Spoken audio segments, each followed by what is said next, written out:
Hello, good people. It is great to be back with you.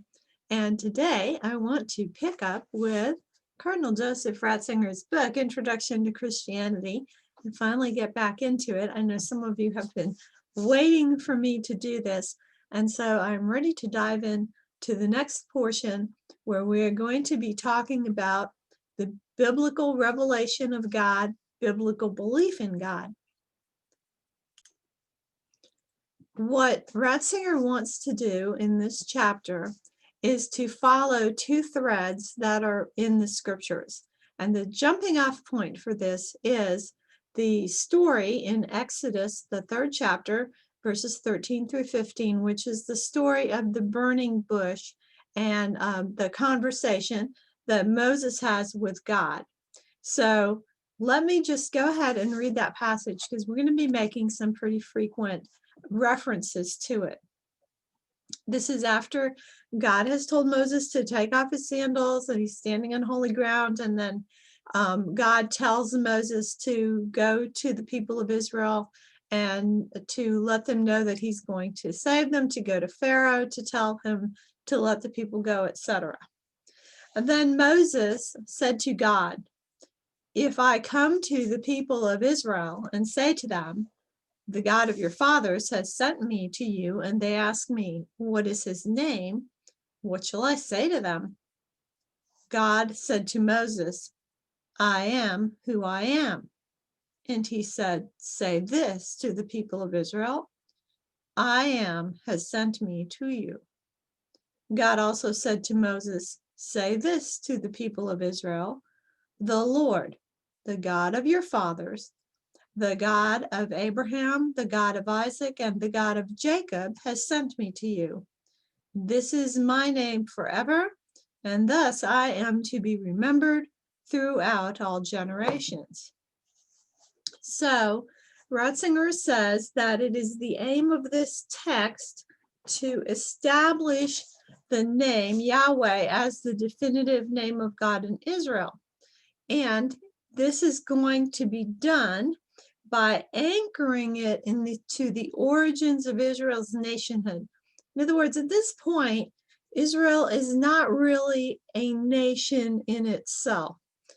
If we remember the story, the Israelites were in Egypt because many generations back they had gone there as a tribal people, settled in Egypt when there was famine in their land, when they were in the land of Canaan. And Joseph had gone first. He had been sold into slavery to Egypt. He had risen to become the prime minister of the country and was administering the country during the time of famine. And then his family, all the rest of his brothers and his father, went to Egypt, and they were given a certain portion of land for their own, and they were settled there in Egypt. So they are not really, they're a separate people from the Egyptians, but they're not really in and of themselves a nation in their own right, ruling over themselves and having their own separate territory. So what is going to happen through the book of Exodus is that, of course, the people are going to be leaving Egypt, and then through the next, and through the book of Joshua, they're going to go and start settling their own land back into the land of Canaan. And so they're actually going to become a separate nation, a separate people. So along with this being a religious revelation regarding God, this is actually something that is screwed right into their history, right into the origin of them as a people. Now, throughout this chapter, Ratzinger is going to speak a couple of times about some of the various speculations that are made regarding the origin and meaning of this word Yahweh, as we have it, as we say it now, this Hebrew word, which was used as the name of God in this revelation to Moses when God said, "I am who I am." And there's quite a lot of speculation, sometimes trying to take it and divide it into syllables and find the origins of these syllables in other languages, or or in the Hebrew language, and then looking at things like the way that the name of God is combined with names of people, so that really when you're reading in the Bible and you see an AH at the end of a name like Jeremiah or something like that, you're a lot of times what you're seeing is a portion of the name of God that's inserted into the name of a human being. Same thing's true with El, which is the Hebrew word for God, El or Elohim, that you'll see an L at the end of a name, like at the end of the name Ezekiel or the name Michael, and that also refers to God. So there's all kinds of ways to etymologically try and look at this and figure out what the origin of these things are, but they're all very inconclusive, and so I'm not going to go into the detail of any of that, even though Ratzinger does spend several pages here in various sections looking at some of the things that are proposed in that regard.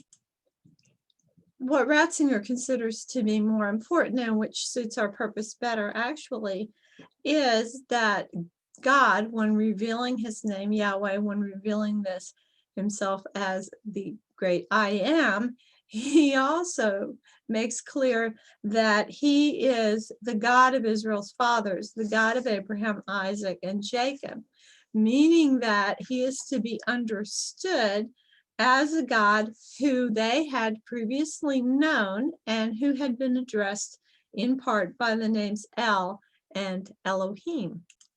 Now, a couple of minor notes about this. El is a singular and Elohim is the plural of that singular El. And there is also the fact of that this word El is related to the names of other gods or words for God that are in other languages in the area around where the Israelites would end up settling, and the people of that area in general. So what we have so far is that God has revealed to himself as being, and using a verb that has to do with being. He has revealed himself, as philosophers might say, as being itself, and then he has connected that his name in that way with himself as the God of Abraham, Isaac, and Jacob, whom they already knew. So this immediately is going to open up the question of whether the philosophies that arose later, especially the Greek philosophies, especially that of Plato, had also the same insight into God as what Moses had. Now, of course, Ratzinger makes the point here that when we look at this historically, a historian would tend to attribute all of this to Moses as a thinker coming up with a particular conception on his own, rather than as revelation. But of course, as believers, we would say, well, this was a revelation. So once you've said that, then you ask the question, okay, well, if that was a revelation, what do we have to say about this exalted concept of being that we find in Plato? Was that a revelation also, or was that a mere product of human thought? So to some of the Hebrew people, to some of the Jews, the idea that Plato would have come up with a conception of God as a being that seemed to them so close to what God had revealed of himself to Moses could not have possibly been merely the product of the thinker, of Plato as a thinker. And so there was speculation among some of the Jews that perhaps at some point in his life, Plato had come in contact with the thinking of Moses, with the teaching of the Jews, and had adopted it. Ratzinger makes the point that when we get into the time period when the translation of the Hebrew scriptures is going into Greek, it's the Greek Septuagint, that the influence really went the other direction, that it was the Greek influenced Jews who actually were seeing in the Old Testament the similarity between their conception of God and the Greek conception, particularly the Platonic conception of being, and that they were the ones who were making the connection, that it wasn't that Plato had some connection with the Jews and had adopted it from them, but that was probably a little bit of a conceit on their part at some point. However, having made this point, then Ratzinger goes on to say that really what we have here is something that would be scandalous to a Greek thinker, a Platonic thinker, because going back to the account at the burning bush, it says, in a world swarming with gods, Moses could not simply say, God sends me, or even the God of our fathers sends me, because he knew this meant nothing, that he would be asked, which God? But the question is, could one have ever given the Platonic being a name and referred to it by this name as a kind of individual? Or is the fact that one can name this God not a sign of a fundamentally different conception? If one adds that it is an important detail of the text that one can name God only because he has named himself, then one only deepens still further the gulf between this conception and Platonic absolute being, the final stage of ontological thinking, which is not named and names itself still less. So regardless of the way historically that people have attempted to connect the Platonic idea of being and the revelation of the God of the Bible, of himself as the I am, that this is really a very different conception of God, because the Platonic being is really completely separated from this personal kind of a kind of being that would engage in a relationship and name himself so that he could be named and then called upon by someone. Ratzinger makes the point that if we make a simple equation and try and say that the God of the Bible is the same as the God of the philosophers, especially that God, the Platonic being, that really what we've done is we've erased the entire purpose of God naming himself. Because what we have to say about this God, especially once we get into the New Testament where he is named as the Father of Jesus Christ, we have to say what must always be said, that the God who is revealed in the Bible is the God who, as personal being, deals with man as man. And it is this idea of dealing with man as man that is really referenced when God says that he is the God of Abraham, Isaac, and Jacob, right? Because he's dealing with man as man. So if we turn our attention back to the way Abraham, Isaac, and Jacob understood God, to how God had revealed himself to them, we get some further insight into the meaning of this revelation that is given to Moses at the burning. Now, I mentioned before that this word El for God was not uncommon. In other words, it's very similar to other ways that the concept of God was addressed among the other peoples. However, here is what is particular about this El, who later would be called Elohim by this family of Abraham, and that is that this God was a God of particular persons. The God of Abraham, the God of Isaac, the God of Jacob. This God was not a God of a place. Whereas, if you look at the religions around the Israelites, if you look at the way that the peoples around considered their gods to be, they were gods of particular locations. And Ratzinger explores why. He says, We should recall that the religious experience of the human race has continually been kindled at holy places, where for some reason or other, the entirely other, that's other with a capital O, the divine becomes especially perceptible to man.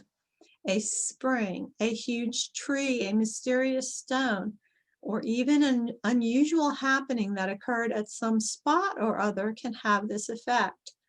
But then the danger immediately arises that in man's eyes, the spot where he experienced the divine and the divine itself merge into each other, so that he believes in a special presence of the divine at that particular spot and thinks he cannot find it in equal measure elsewhere. Consequently, the spot becomes a holy spot, a dwelling place of the divine. And then the local connection to the divine results by a sort of inner necessity to its multiplication.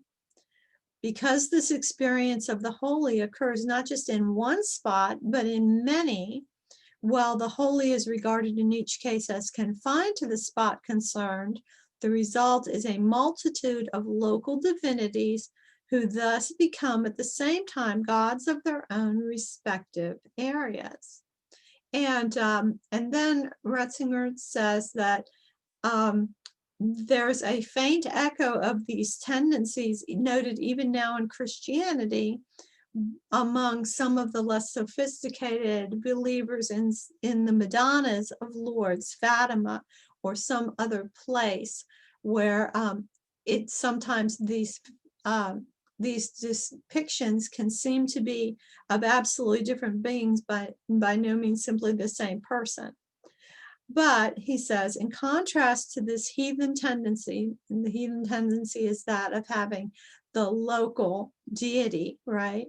The locally defined and limited deity, the God of our fathers expresses a completely different approach.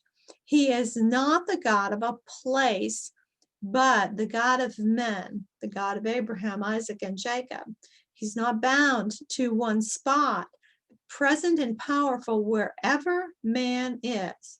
So this is a complete departure from previous ways of thinking about God. God is seen on the plane of you and I, or I and you, not on the plane of the spatial. He moves away into the transcendence of the illimitable, meaning that he is not limited now, limited by space, because if he's limited to a place, that's a limit, right? And by this very fact shows himself to be he who is always near, not just at one particular point, right? Always near, whose power is boundless. He's not anywhere in particular, but he is found at any place where man is and where man lets himself be found by him. By deciding in favor of El and this kind of God who is not bound to a particular location, the fathers of Israel, there's the El at the end of that name again, right? Thus made a choice of greatest importance. They opted for a person, rather, they opted for the name of a person as opposed to the name of something that was local. The person and person-centered God thought of and found on the plane of I and you, not primarily in holy places. So Ratzinger says that this conception is going to be a sustaining one throughout all of the Old Testament, and then it's going to go into the New Testament faith. The emanation of God's personality and understanding of God on a plane of relationship. Continuing on with a discussion of this El faith, it says that there's a second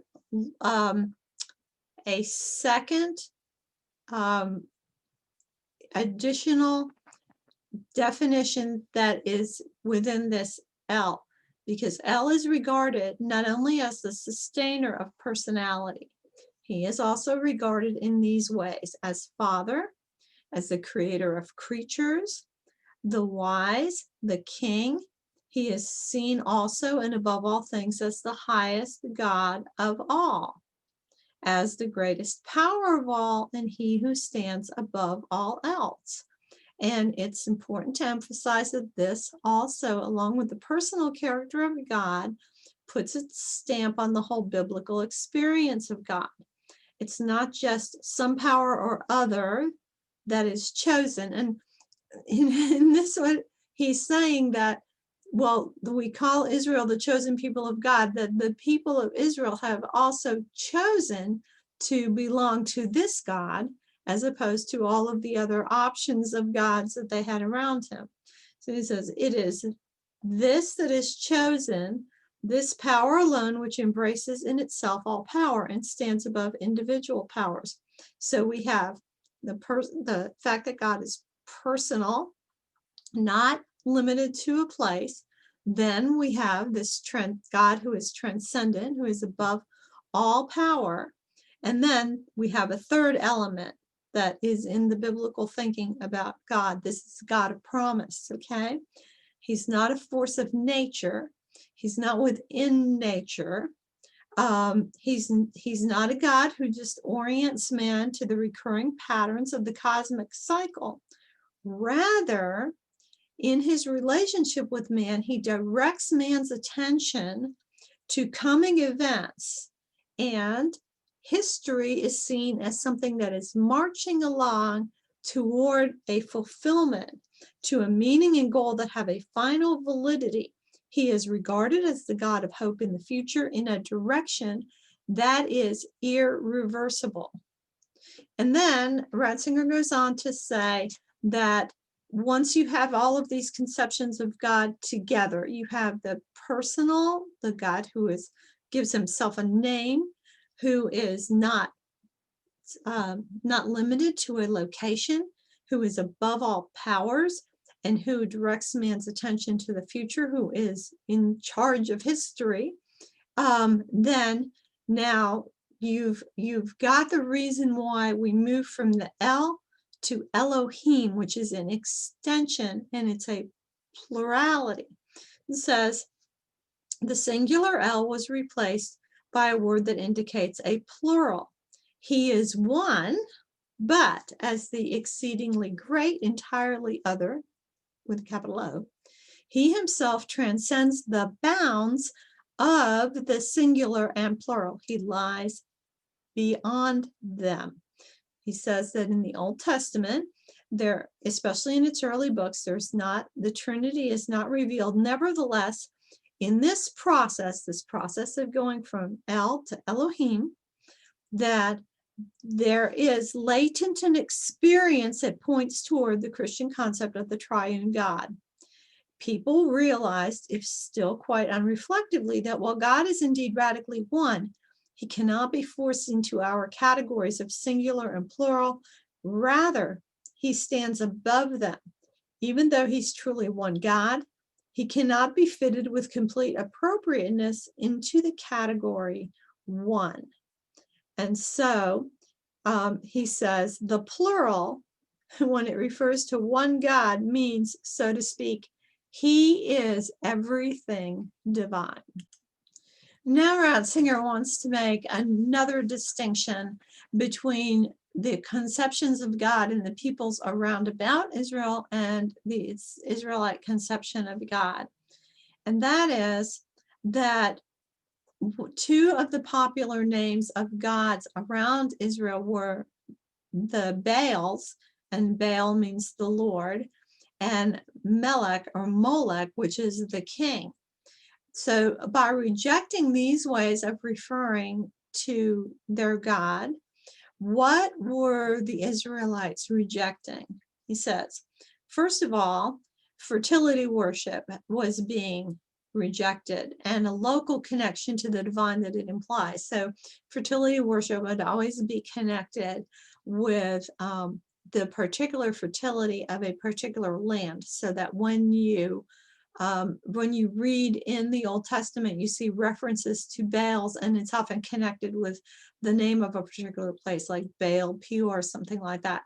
It's the Baals that were worshipped in the different areas around in Canaan were the gods of the fertility of that particular land and those particular crops. And the god king Molech involved the rejection of a certain social pattern. And that was a pattern of, really a pattern of tyranny, we could say. The God of Israel is not moved away to an aristocratic distance. So although he is transcendent, he is not transcendent in the way that a king is. A king is of the same kind of being as the people over whom he rules, but he moves himself through either real aristocracy or through pretensions of aristocracy to a higher level, and then is a despot over the people. And so this kind of image is one that is rejected within Israel as the image for their God. There was in those days, as Ratzinger puts it, says he is stranger to the boundless despotism linked in those days with the image of a king. Rather, he is the near at hand God who fundamentally can be the God of each and every man. And then he says, this is tremendous food for thought. It was tremendous food for thought for us today, and it was tremendous food for thought for the people in Bible times as well, because it was truly something that was revolutionary in the thinking of human beings at that time.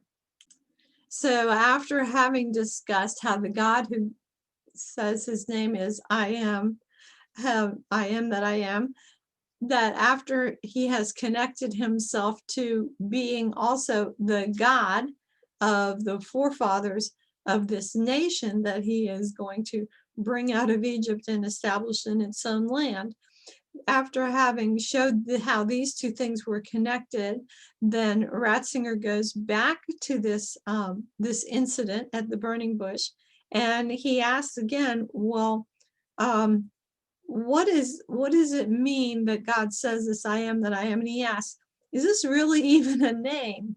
Okay, he says that at first, when Moses says, the children of Israel to whom you send me will ask, who is the God who sends you? What is he called?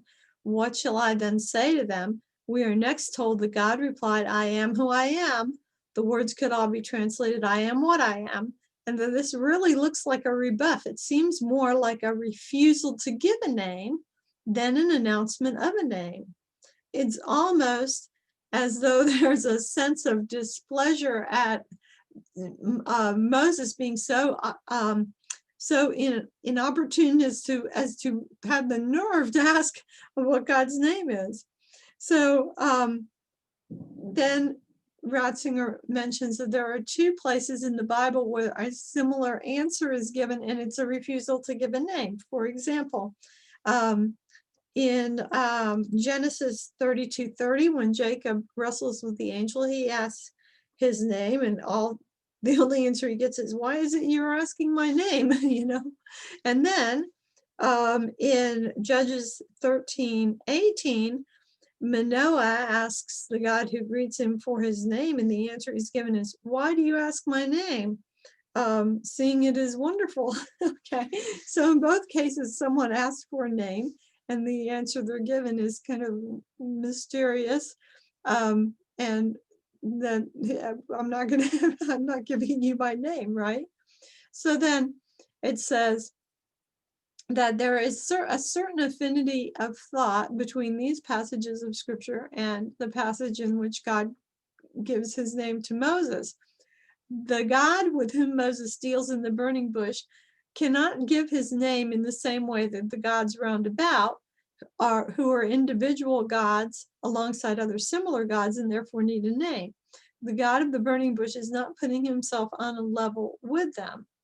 So even in the way that God is giving his name, he is showing that this is not a name as other gods have a name. Okay. So then a name is usually a sign of acquaintance. If you know someone's name, you're acquainted with them. but it's a little bit different when God gives his name to Moses and then, there by extension to the people of Israel. That it says that it becomes a cipher for the perpetually unknown and unnamed quality of God. Contrary to the view that God can here be grasped, so to speak, the persistence of an infinite distance is in this way made quite clear. And this is why the use of the name became something that the Israelites themselves drew back from in reverential fear, right? So in the Greek Bible, it no longer occurs at all, but is simply replaced by the word Lord. Now, let me just explain something to you when you're reading your Bible, and you will find this helpful. So if you look in the Old Testament, wherever you see the word Lord in all capitals, capital L, capital O, capital R, capital D, then that is where originally in the Hebrew Bible it had the tetragrammaton, that is the 4 letters YHWH in Hebrew that made up that name of God that when we talk about in English, we say Yahweh, even though we don't really know exactly how it was originally pronounced in Hebrew. It's not as though when we say Yahweh, that we're actually really speaking Hebrew, but it's one of the ways that we think comes the closest to the way that may have been pronounced. But why did we kind of lose that pronunciation? Because the Jews did not keep pronouncing it. Then when they would come to those 4 letters, they would say instead the Lord, because they did not want to say the name. So we have here a name that's not really a name in the ordinary sense. It's something very different that highlights both God's willingness to make himself in relationship with people, but also that reveals he's beyond, anything that we can really have a relationship with. But one of the things here that is helpful is just the fact that from Moses' standpoint, he now has something that he can say to the Israelites when he goes back to them. He can say who it is that is sending him. And one thing that's important in this is that while the transcendence of God is highlighted by this name, there's something else that's highlighted by this name. Because when God calls himself I am, it's kind of as much to say, hey, I'm here. I'm here for you. I'm the God who's going to do something about your situation. Okay? So this gives Moses something to say to the Israelites that is going to be an encouragement to them to trust in the next step that they have in their journey, which is going to be a big one, right? As this concept that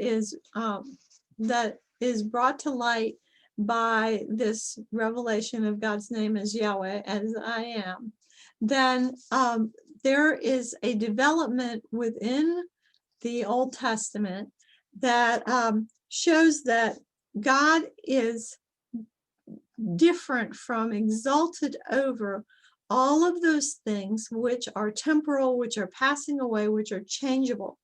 And this is especially seen, for example, in the book of Isaiah, where God is in contrast to everything that is becoming. God expresses this, or Isaiah expresses this: all flesh is grass, and all its beauty is like the flower of the field. The grass withers, the flower fades, but the word of our God will stand forever. Okay, so this shows that a fundamental part of the conception of God that is developed from this revelation of God's name is this: that all things of the world pass away, that however much force men may exert in their life, in the end, they're just like flowers that bloom one day and are cut off and wither away the next. And In the midst of this gigantic display of transience, the God of Israel is, not becomes, but is.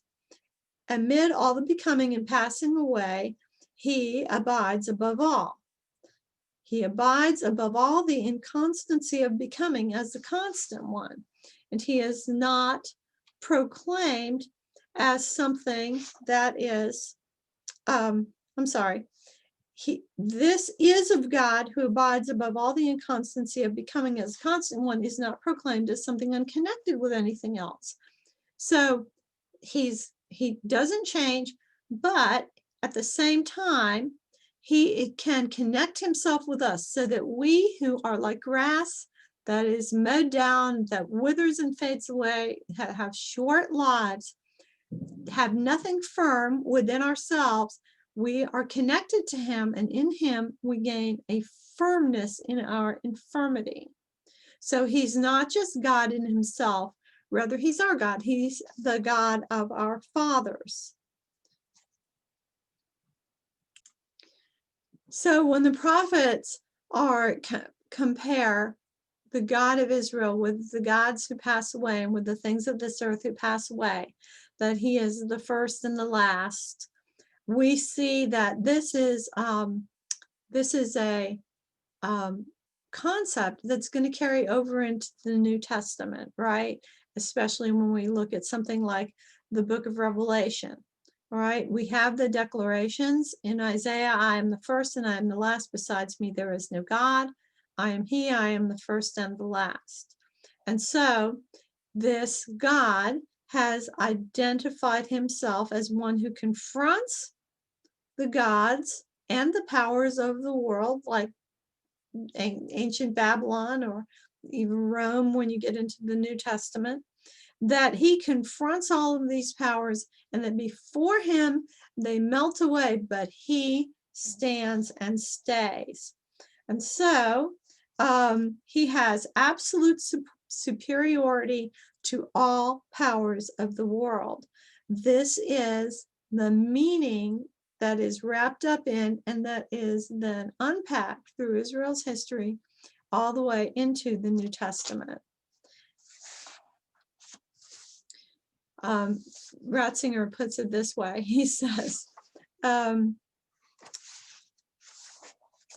name Yahweh, whose meaning is brought home in such a fashion, thus moves a step farther toward the idea of him who is in the midst of the ruins of appearance, which has no endurance. Now, there's one more step that will carry us over into the New Testament. And it's the line of thought that puts the idea of God more and more in the light of the idea of being and explains God by the simple I am that occurs once again in St. John's Gospel. So this is a hearkening back to this revelation that God gave to Moses. In fact, John's thinking is directly based on wisdom literature and the Deutero-Isaiah and can only be understood against this background. He makes the I am of Isaiah into the central formula of his faith in God by making it into the central formula of his Christology, a process as decisive for the idea of God as for the image of Christ. So now we have an interesting thing. We've gotten through all of the reflection upon this revelation of God to Moses, this person who, though enters into a relationship, cannot be grasped a hold of, is transcendent, is powerful, stands eternal amidst all of the things that fade away, against all of the powers of the world, has all of that significance. And now is all of this, it's such a big idea and big thoughts, and thoughts that were really different from the peoples around about, and were even bigger thoughts than Plato had about God, because we have a God who not only is the one and is being, but also has that quality of entering into relationship. We've got this huge idea of God. And now we're going to see this concentrate, right? And come into this point at, and we could say a point at a stable in Bethlehem, we're concentrating all of this. In fact, this theme of God's name is taken up a lot in the Gospel of John. It says here that the significance of this process becomes fully visible when one also realizes that John takes up again, in a much more striking way than any New Testament author before him, the heart of the burning bush story, the idea of the name of God. The notion that God names himself, that it becomes possible to call on him by name, moves, together with I am, into the center of his testimony. In John, Christ is compared with Moses. Now, how is this? Because John depicts him as the one in whom the story of the burning bush is going to attain its full meaning. All of chapter 17, perhaps the heart of the whole gospel, centers around the idea of Jesus as the revealer of the name of God, and thus assumes the position of New Testament counterpart to the story of the burning bush. So think about some of the references there. Ratzinger is going to mention only two of the main verses. I have manifested your name to the men whom you gave me out of the world. I have made known to them your name, and I will make it known, that the love with which you have loved me may be in them and I in them. Christ himself, so to speak, appears as the burning bush from which the name of God issues to mankind, but there's more. Jesus unites in himself, applies to himself the I am of Exodus 3 and Isaiah 43. It becomes clear at the same time that he himself is the name, that is, the invocability of God. Invocability means someone who can be called upon. We can call upon God. How do we call upon God? By calling upon the name of Jesus. Ratzinger goes on to say, the idea of the name here enters a decisive new phase. The name is no longer merely a word, but a person, Jesus himself. Christology, or belief in Jesus, is raised to the level of an exposition of the name of God and what it signifies. This brings us to the point where we must finally deal with an important question affecting the whole discussion of the name of God. And what is that question? Well, he says it is, what is the name? And what is a name really? What's the point of speaking of a name of God? And he doesn't want to go into everything he could say about that, but he wants to say about a few essential points. That first, there's an essential difference between a concept and a name. The concept tries to perceive the nature of the thing as it is in itself. The name, on the other hand, does not ask after the nature of the thing, but it's concerned to make the thing nameable, that is invocable, that is to establish a relation to it. Of course, the name should fit the thing, but to the end that it comes into relation to me, and in this way becomes accessible to me. So he gives the example. He says, if I know of someone that he falls under the concept man, this is not enough to enable me to establish a relation to him.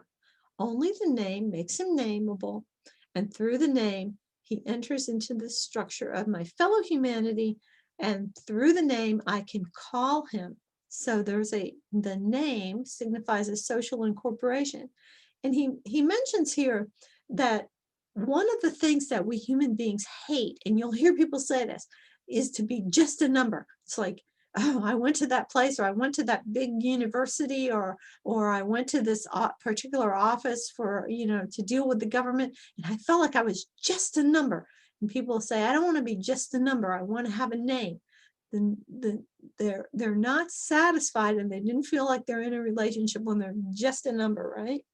So then he says, this will probably make clear what Old Testament faith means when it speaks of a name of God.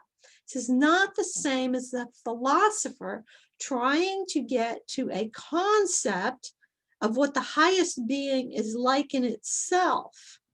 When God names himself, he is not expressing his inner nature as much as this making himself nameable. By making himself nameable, he gives a name by which we can call him.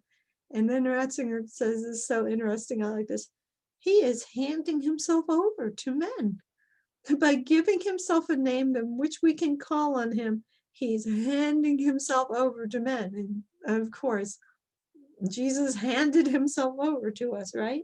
By doing this, he enters into coexistence with them. He puts himself within his reach. He is there for them. God is there for us, right? So when John presents Jesus Christ as the real living name of God, in him is fulfilled what a mere name could never in the end fulfill. In him, the meaning of God's name has reached the goal. And what was always meant and intended by the name of God. In other words, what was always meant and intended by that whole conversation that God had with Moses in the burning bush, that has been reached. That's what the evangelist, meaning St. John, means by this idea. God has really become he who can be invoked. In Jesus, God has entered forever into coexistence with us. The name is no longer just a word at which we clutch. It is now flesh of our flesh, bone of our bone. God is one of us. Thus, what had been meant since the episode of the burning bush by the idea of the name is really fulfilled in him who as God is man and as man is God. God has become one of us, and so he has become the truly nameable, standing in coexistence with us. So Ratzinger goes on to sum this up and say that when we survey the two components of the biblical concept of God, one side is that of the personal, the proximity, the invocability, meaning the one who can be called on, self-bestowal, that God is the God of our fathers, of Abraham, Isaac, and Jacob, gives himself a name so that we can call upon him, and then comes to us as as Jesus Christ, being the God with a face, the personal God. And on him we're focused continuity, the choice and the decision of the faith of the patriarchs, from which a long yet straight road leads to the God of Jesus Christ and to Jesus Christ himself. Okay, now, so that's one side. One side of the God of the Bible is this drawing close and being in relation to man. The other thread of this, what he calls proximity, this nearness of God to us, this accessibility, is the free gift of the one who stands above space and time, bound to nothing and binding everything to himself. Timeless power is a characteristic of this God. It becomes concentrated more and more emphatically in the idea of being, the enigmatic and profound I am. Now, as time went on, Israel tried to interpret something of the second element to the surrounding peoples and to impress on them the special character, the otherness of its faith. It placed the is of God, that is the unchangeableness of God, over and against the becoming and passing away of the world and its gods, the gods of the earth, fertility, and gods who were associated with merely one nation. Instead, Israel presented its God as